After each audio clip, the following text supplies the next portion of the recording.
Hi, I'm David Reddy. This is an interview that I conducted with Pete and Mary Brandenberg in Ocala during FABA's annual meetings, October 11th, 2013. I hope you enjoy it.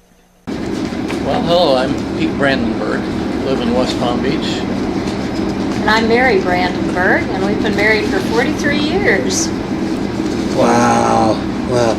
So, how did you get involved in blacksmithing? Well, I'd been interested in it since I was a little kid, and this was one of those things that was in the back of my mind. I was never able to find much information about it. And one day I was visiting my brother in Atlanta, and we went with his kids to visit the Tully Smith house up there. And as we were touring it, there was a guy doing some blacksmithing, and I stopped to watch him and got talking to him.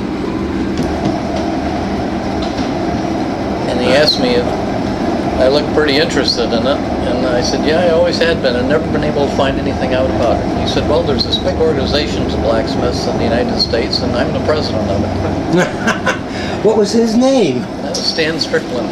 Ah. So he sent me some information, and I joined ABANA. And then shortly after that, I got a letter from Willard Smith up somewhere in North Florida, Blountstown as I know now. And he said that they were starting a local organization of that group in Florida, and would I like to join up? Huh. So all I had to do was send in $15 and my name and address, and I would be a member. So I did. What a deal, huh? Yeah. So that's how this organization, the Florida Artist Blacksmith Association, got started. Here we still are. So did you go, I know that Willard had an organizational meeting at what, an ABANA meeting? He had it at the Southeastern Regional Conference in Madison, Georgia in 1985. I was not at that one. But I guess I just joined by the mail, and I was a long distance member for a while, living down in West Palm Beach. There wasn't much blacksmithing down in South Florida. At that time, the FABA organization seemed to be centered around, there's a batch of them around the Gainesville area and another batch around Tallahassee, but that's a long way. It's about a 5-hour drive for us up to Gainesville, and about 8 hours, well, not quite 8 hours, maybe 7 hours to Tallahassee. So for a long time, we didn't go to any meetings, and we didn't know what we were missing. But we didn't know anybody, and we'd never been to a meeting, and then we finally went to our first meeting, and we're still going. Yeah, it's kind of addictive. When did you build your first forge? Well, I got a call from Walt Anderson, who's passed away now, but been very active in the beginning, and he said that one of the members who had died had quite a bit of equipment in the shop, and his widow was selling it all off, and I needed to buy it. And he said that he and a bunch of the guys had gone over and they'd priced everything out. He said that they put it all in a trailer, and it would cost me $150, and I needed to buy it and to go ahead and do it. So I said, okay, I'll come up to the meeting in my pickup truck and bring my money and pick it all up, and I did, and I had everything I needed to get started. Wow, instant blacksmith for $150. Yep, he wouldn't take no for an answer. He said I needed the stuff, and just bring my money and pick it up. And he was right. He was you right. needed it, and it wasn't really everything you needed. It seems to me there was some issues with fire pots, and I don't think there was an anvil and that batch of stuff, but... Well, I had an anvil, but I didn't have a fire pot, and Doug Rochon, who's the guy who had passed away, did, and quite an assortment of other basic tools, so I had enough to set up in the backyard and get started, and I did. And you're still using that. About when was that? Late 80s, maybe 89 or maybe possibly 1990. I didn't really keep track at the time. Yeah. So did you organize the Southwest region? Southeast. Oh, Well, sort of. Sort of. We there was a bunch of members in there, and I guess I kind of worked as unofficial regional coordinator for a while, or maybe it was official, I don't know. Anyway, we started meeting and got to know each other, and lit fires and made stuff and had a good time. For a long time, though, Pete was really the organizer, and he, one of the things that happened is when Willard founded FABA, he was very insistent that this was going to be a family organization and not just a blacksmithing organization. So at the regional meetings and at the state conference, there were programs for spouses, craft programs and things like that. And I was a basket maker, still am a basket maker, so I came and led some of those programs in basket making.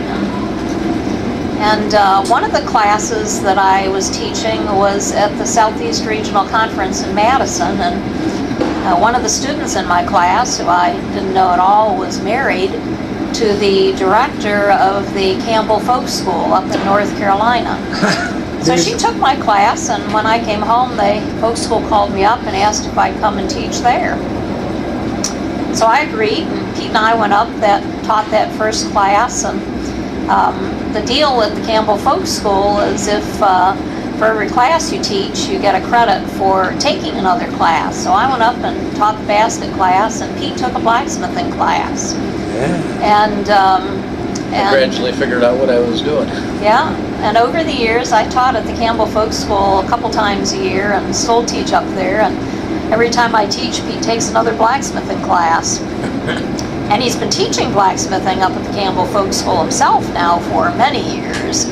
But that was one of the ways that he improved his skills, and I'm really very grateful for Willard's insistence that this be a family organization.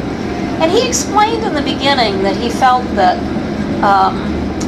the blacksmiths, who at that time were mostly men, wouldn't feel free to come and spend a weekend at a conference having a good time by themselves, that their wives would object if they were just stuck home doing the housework. So he wanted it to be fun for the whole family.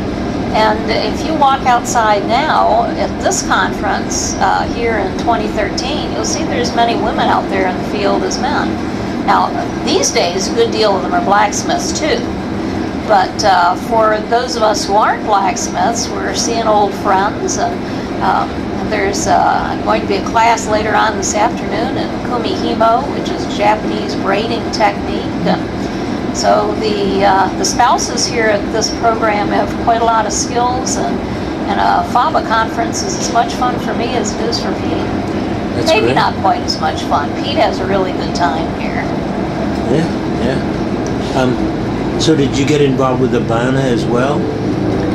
Yes, I did eventually. The president of ABANA, who was no longer Stan Strickland, called me up and asked me to run for election to the ABANA board. So I did. I think I lost the first time, and then he urged me to run again a year later for 3-year terms, so I won that, and I served on the ABANA board for 9 years and got to know more blacksmiths all over the country. That was an interesting experience. The ABANA board was not always fun, but it was useful and interesting. Yeah. Were you active with ABANA when there was the big anvil shooting controversy? Oh yes. Tell me about that. Well, there tend to be kind of a partisan division of the ABANA board, and two groups of people, and it may have been largely groupings of personalities, but there was one group that thought that ABANA needed to do everything it could to keep the membership dues low and provide as much service as they could for minimal membership costs to expand the membership as fast as it could. And the other half of the board thought that ABANA needed to be a very small elite organization that was very exclusive. And there wasn't any middle ground between those two roles of thought. Well, the controversy over the anvil shooting was really not so much about the anvil shooting itself, though that's what all the talk was about, but it was really about whether the national organization of ABANA, and specifically the board, could tell the chapters what to do. And there was a division on the board between those who thought it was not only the right of ABANA board, but their duty to tell the chapters what to do and micromanage their business. And the rest of us sensible people thought that that was a bunch of hooey. So that was what the fight was all about, and all the talk, of course, was about, since shooting anvil is such an unorthodox thing, about safety and all that nonsense. But no other safety thing had ever been that controversial. Mm-hmm. Safety is kind of self-evident in blacksmithing, and all the discussion is the best way to be safe, not whether or not to be safe. Yeah.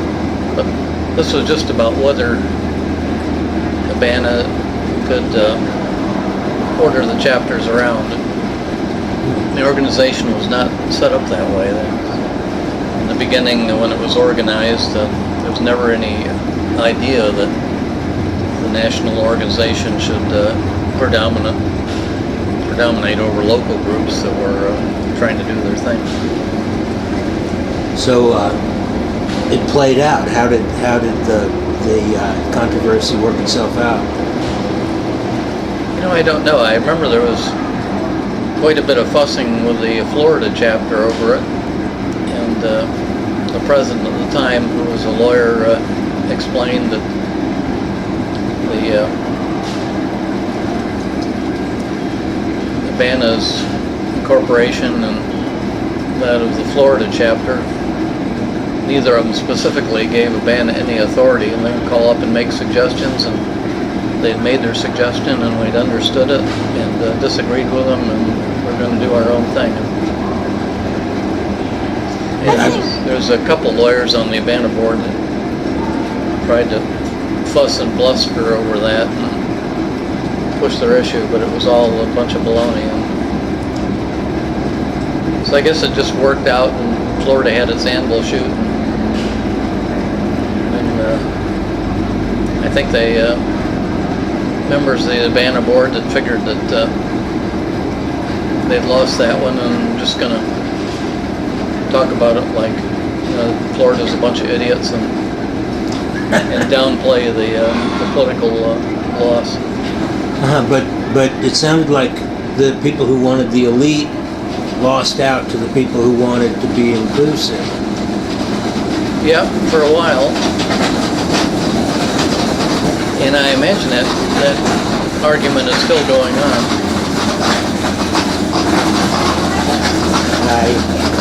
But it made the board members difficult. I think the board meetings tended to be long and emotional and extremely contentious. And we would meet for 3 days at a time. Oh my. And, a central location we'd met in Tip City, Ohio, at Emmert Studebaker's facility. He had a portion of his extensive property there that he had let the Studebaker Family Foundation use, and they'd set up a little reconstructed area of some of the original homesteads of the Studebaker brothers that formed and got the company going in Indiana. Back so in the they had 1800s. all these cabins open, and he welcomed everybody up there and put up a few of us in his own house, and we would start meeting at 8 o'clock in the morning and go on until it was so late at night that enough people just had to have a beer that we broke up. And socially, everybody got along great. And somebody had the idea that let's postpone the actual meeting for about a half a day on the first day, and then what we'll do is we'll stand around the forge and watch somebody burn coal and drink a couple of beers and just, get reacquainted after not seeing each other for a year. And we did that one day, and then the meeting that day and the next day and the next day, it turned out to be fairly mellow and businesslike. It's hard to be a real jerk, trying to get something done with your friends. Yeah. But that was a painful time, though, in ABANA and FABA. I know Pete, I don't think, has said to you how upset he was about the huge split in the blacksmithing population about it. And I think FABA was extremely fortunate that we had Patty Draper as our president then, who was an attorney and was capable of making the legal arguments. ABANA was threatening to pull FABA's charter and not have us be part of ABANA any longer, and that would have been a real shame, and it caused a great deal of hard feelings on the part of many of the Florida members. I know that many of the people in the southeastern U.S., which is where we were doing a lot of the anvil shoots, stopped their ABANA membership, and Pete didn't run for the board again after that. It was very painful. And FABA was always very responsible about the blacksmiths shooting the anvil, and we had insurance because we were concerned not only about the danger of shooting the anvil, but you're out there dealing with tools and fire and power hammers, and we felt it was important that if, first of all, to avoid any injuries, but also if there were any, to make sure there'd be money to pay for any medical bills that might come along. So I think between our being so well prepared and our president, Patty Draper, making some good arguments, that the whole thing sort of ground to a halt, and ABANA backed off a little bit, still strongly disapproving of shooting the anvil.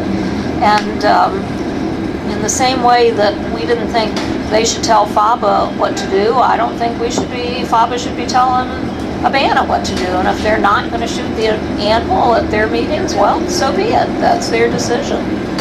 But it was hard for Pete being on the ABANA board and trying to deal with what was really a very unpleasant fight there. It was unpleasant.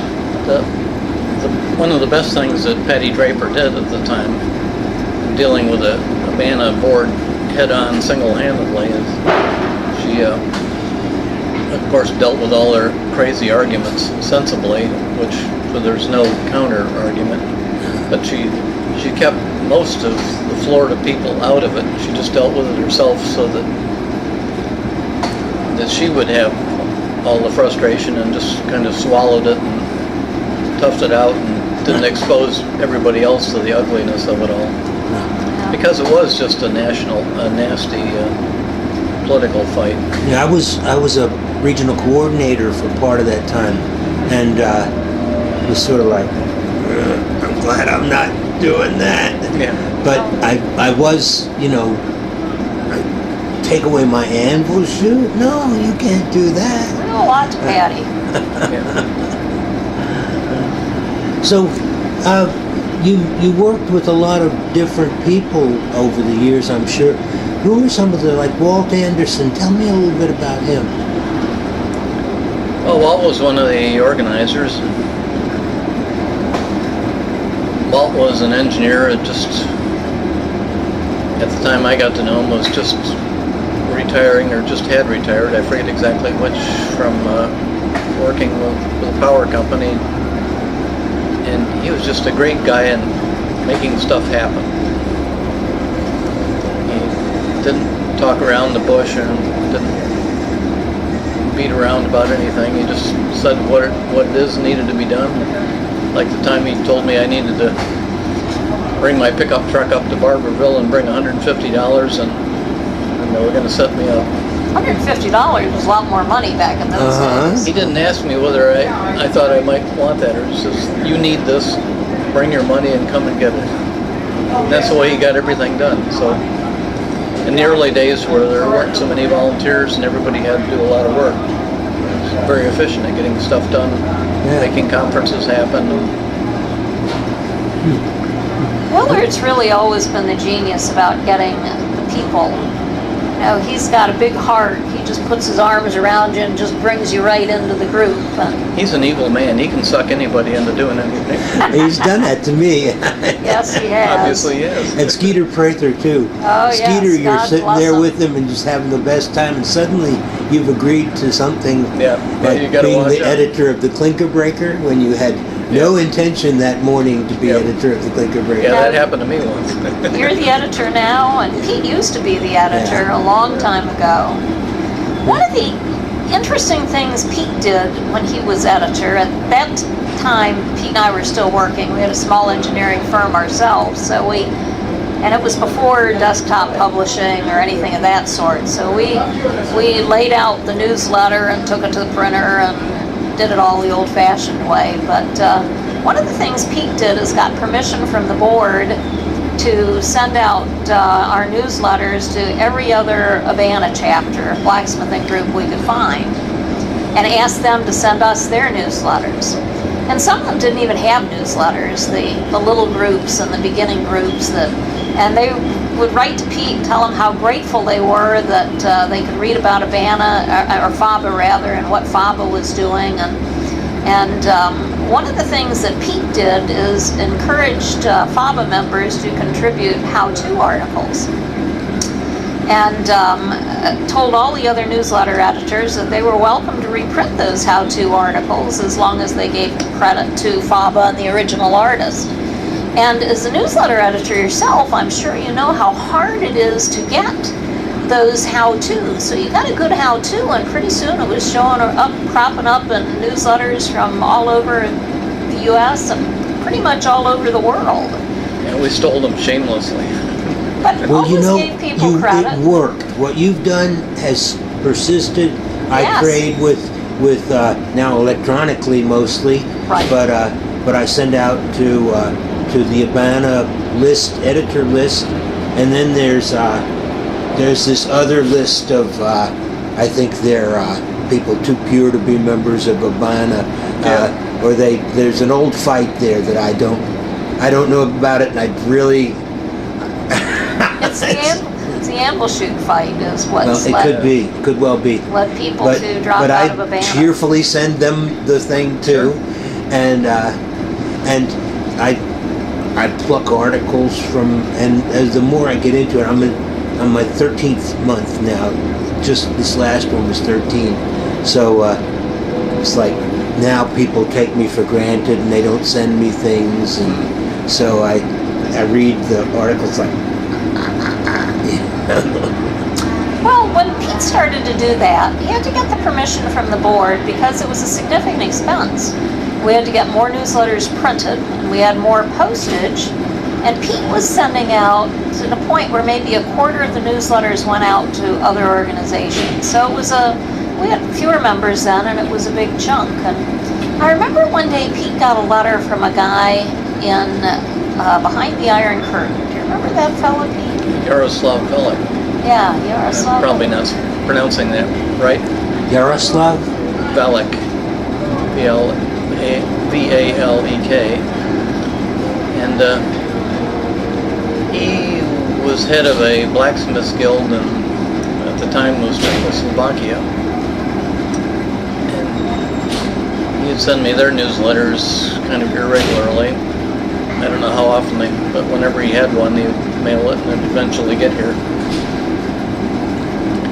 And then one day I got a letter that he was coming to the United States, and he wanted to spend some time going around to different blacksmith shops, and he didn't have much money, but he figured if he could just stay at somebody's shop for a few days and he would make some stuff and sell it and have some American dollars to get buy-in while he's visiting. He did that for a while, and he stayed with Steve Bloom quite a while. And I came up to a meeting at Steve's shop and met him there in person for the first time and bought some of his things he'd been making.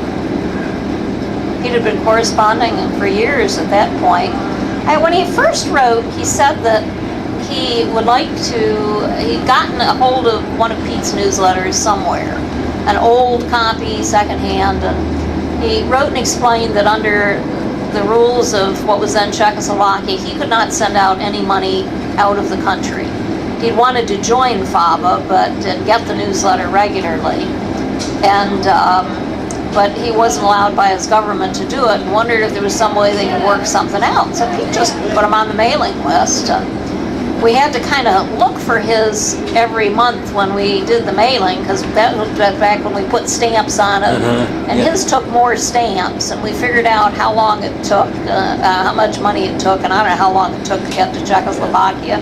But every month we sent it to him, and then Pete heard from another guy in another country, and by the time we were done doing the newsletter, we did it for several years, there were 5 or 6 people on the mailing list from what were then communist countries who were not permitted to join, but who wanted to read what FABA was doing. So we just thought it was one little way of getting a bit of America behind the Iron Curtain. There you go. There you go. Blacksmiths, of course, have much more in common, whether you're in Czechoslovakia or America, than not. And it was fun to hear from those folks. And they all, when they would write to Pete, they wrote in English, and it wasn't very good English, but well enough, certainly well enough to communicate.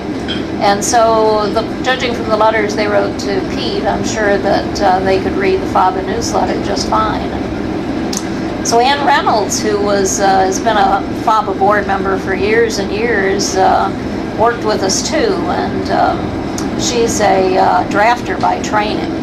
So she would sometimes we'd get kind of rough sketches or sort of ideas about a project, and Ann would clean up or redo the drawings, and so we figured that it took several days of work time for Pete and Ann and me to do the newsletter every month. That was a significant outlay for our little business there, but we had a great newsletter back. We still have a great newsletter. The newsletters change, with every editor, and there's Yeah, but I appreciate the work you're doing. I was so intimately involved in the FABA newsletter that I know how much work it is. It does, it sort of consumes you, but I found that I was spending about 5 days to begin with on the computer.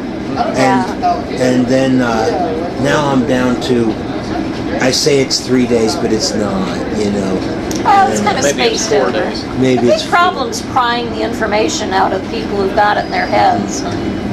And I've cheated by having, the ABANA lesson system that I thought they were so good. I started reading them and it's like, I like these, so you get to benefit. Yep. and I'm going to run out of those in a couple of months, and I'll have about 3-4 more pages every month. So don't forget me. Okay. So did you come at mostly with classes, or did you was it a combination of, was there a person who was the most influential in getting you started, in actually teaching you how to blacksmith? I think I learned from a lot of different people, different things from them. It was probably Willard Smith that got me roped into getting involved. Gosh, he's right behind you. We're talking about you, Willard. Oh, Willard. So I better clean up my act now that he's listening, but We just sit over here till y'all get through with it. Okay. We'll be just a few more minutes, I guess. No. So you went and well, I got involved in the organization, and I met so many people. I learned a tremendous amount from all of them. Yeah. I found that there were people who would teach me.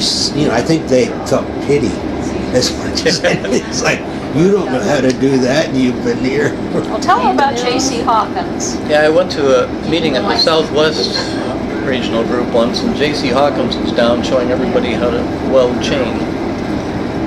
So I didn't know how to do that. Didn't know how to do much else, but I figured I'd give it a shot. So I was there, and J.C. had us all going welding chain links, and Mary says, "Well, J.C., what do you think of Pete? How's he doing?" He says, "Well, he doesn't know shit."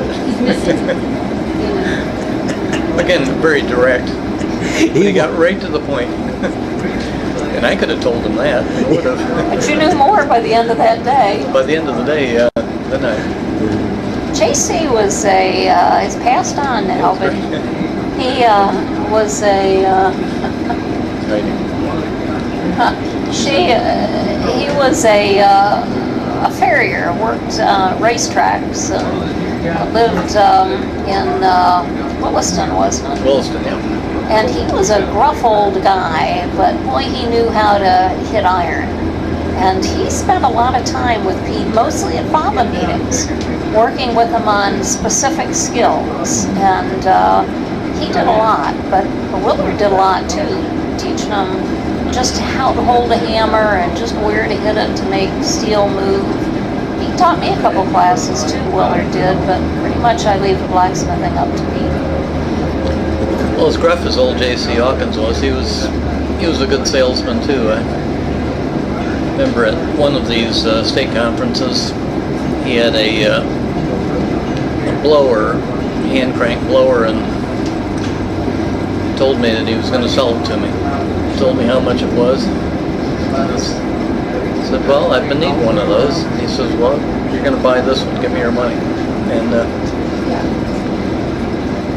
he said that he had replaced all the bearings in it. It ran real smooth, and I tried it out, and it did. And he said that he had found it in a trash pile in Chicago in 1939 and put new bearings in it. And he had sold it to another guy in the group and eventually got it back from him and all. But he said, "It works great." He says, "Give me your money, give me the money, and it's yours. You need this." And I bought it, and I used it extensively and still have it. Right. Still works great. Again, they didn't waste any time beating around the bush. They just said, you're gonna buy this. Now, one of the things that spouses get to do with a hand crank blower is crank that thing. Crank that So thing. I know more about cranking that blower probably than Pete does. Yeah, but they're easy to crank. It's not Yeah. like the old muscle building bellows. Has he used you as a striker, Mary? No, he hasn't done that. I think my wife would hit me with the hammer if I suggested that. But it's led to some interesting combined work. I have always worked as a basket maker part-time, but I figured out at one point that one of the unique things about iron is once you bend it into a shape and let it cool, it stays that way. Unlike basket materials, which tend to flop around, you have to weave them into place. So Pete and I started to do some combined pieces where he'll make the framework and I'll weave the container part onto it. He's made some tools for me. And there's a lot of ways that you can combine ironwork with fiber, as I do, and other projects as well. And I think that's been for me, one of the exciting parts about Pete's blacksmithing is the collaborative work that we can do. So, what's your hope for FABA? What would you like to see FABA do? Well, continue to teach more and more people about blacksmithing. That's what the group started out doing, and it's been gradually doing it better and better all along the way, getting more people involved, and we have new younger people coming around, and now some of us old-timers really are old-timers. Well, you guys are having some pretty successful meetings in the Southwest. Southeast? Southeast. I don't know why I keep saying that. Southeast, but it's gotten better, hasn't it? Ed was sort of, he sounded grumpy. How can you sound grumpy in an email? But he sounded grumpy in an email. That's just Ed. One of the things That's a hard work. that Ed and Pete do are teaching a lot of Boy Scouts. We have a big Boy Scout camp in just outside West Palm Beach, and there's a blacksmithing badge for Boy Scouts. So Pete and Ed and a couple of the other guys go up quite often and teach those kids blacksmithing. It's the most popular activity at the camp. Pete needs to be telling you about the Boy Scouts, so not me. Yes. A few times a year they have special events at the Boy Scout camp. They have Merit Badge Day, and they have maybe 11 or 1,200 scouts coming in and scheduling up for these groups where they try to earn a merit badge in a day or a half a day. And they apparently a metalworking merit badge is everybody's first choice because they want to play with fire and pound on things just like we do. What do they want to make? Weapons. They're kids. That's not part of the merit badge. Sword. Yeah. Yeah, they all want to make swords. But the merit badge requirements are pretty minimal, and so we have them make a simple hook. And they still have a good time doing it. And the scout camp would like us to run a couple of classes of 50 or 60 students every day, and we figure that we can handle about 8 scouts at a time if there's 2 of us. You know, one to teach and the other one to be a Nazi about safety. Yeah. Teenage kids, I mean, scouts are really great kids. You know, there's nothing bad about them. They're just the ideal kids, but you know, teenage kids are not real focused on being careful and safe. Yeah, I taught a class. But they all desperately want to be in that class. I taught a After class, while, and this kid says, "What about that?" And just, you know, we just discussed, do not touch. And he goes, "What about that?" I'm over the first aid merit badge. But I think that one of the important things that we can do is encourage guessmiths.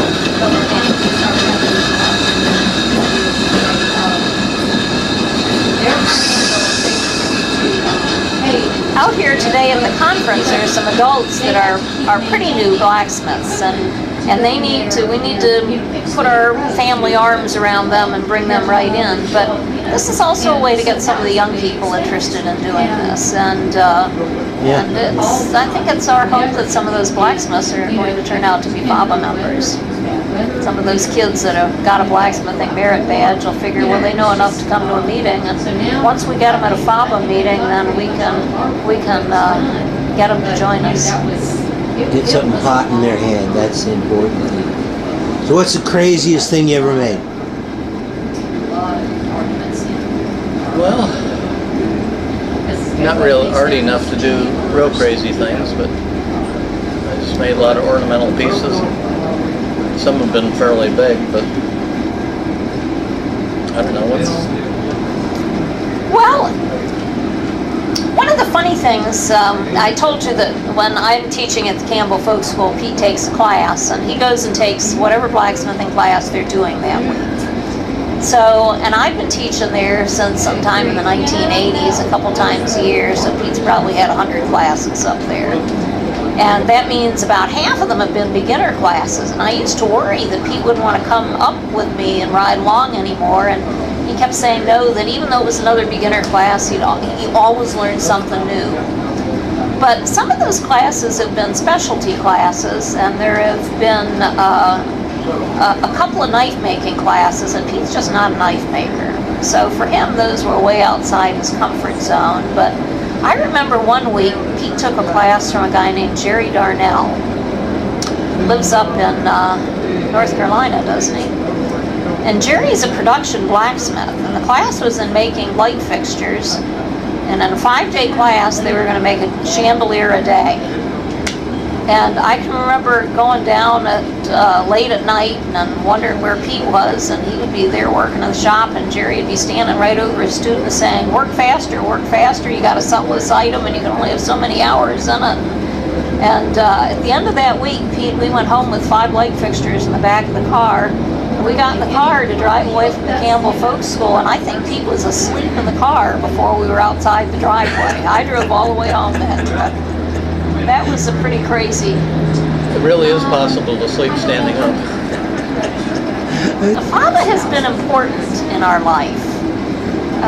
It has brought us wonderful friends, both close at home and also scattered around the state and around the United States.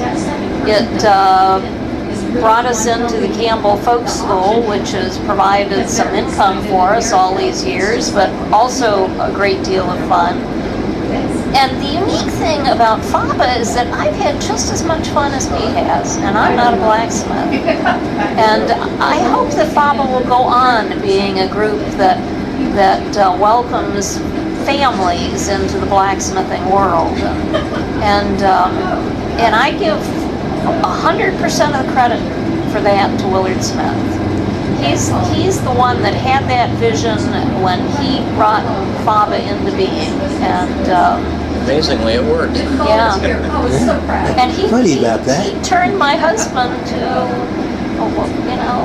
he and Stan Strickland between them. We were just taking our little nieces around seeing the historic sites in Atlanta, and he turned Pete into a blacksmith. Scary. Yeah. What a deal. And now I've got iron gates and iron chandeliers in my house, and it's brought us visual joy as well as the joy of making things. Well, I know you spent an awful lot of time sitting behind a table at blacksmith meetings. Oh, sure. Yeah, doing registration or working an auction or something like that. Well, I'm glad to give back the little tiny bit that I do in return for all that I've gotten out of FABA over the years. You've got that knife with 2 sharp edges. That's right, we have. Well, I think that's very nice, and thank you both. And I'll think of all the questions I should have asked. Well, we can come back and sit in front of your camera again. There you go. And ask somebody else, and maybe you'll get to the truth. Well, it looks like you're talking to Willard next. Willard's next, so he's going to tell on you. Yeah, but you remember Don't believe any of it. that it was Willard's vision that made FABA. Okay. Don't let him be modest.